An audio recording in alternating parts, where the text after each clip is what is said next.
This is the WVU Sports Buzz. The buzz this week is surrounding the Mountaineers football game against JMU in our nation's capital Saturday afternoon. And joining me right now is Coach Dwight Wallace. And Coach, the age-old adage is that the biggest improvements in college football come from week 1 to week 2. That is true, Amanda, and I guess I do subscribe to that.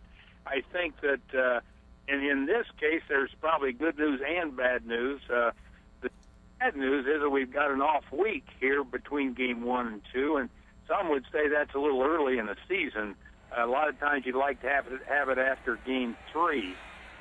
Generally, most coaches in their scouting the 3-game tendencies, and I think that that's why you'd like to have that after the 3rd game. Then you can switch those tendencies up for the next few weeks. But since we do have it, and as you mentioned, most improvement does occur from game 1 to game 2. We have the advantage of having 2 weeks now to make those corrections. So I think it's good. I think with the young defense and some young players on special teams especially, there'll be a lot of good teaching.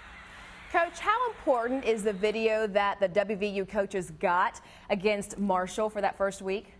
I think it's critical. I think, it's really tough. You work hard in practice on special teams, but, I tell you, there's a lot of live, full-speed hitting there, so you try to control some of that, and it does affect your real live game speed type of teaching. So I think when you do get that video on that first game, you're going to learn a ton, I think, and you get a lot of teaching off of that with the young players on special teams.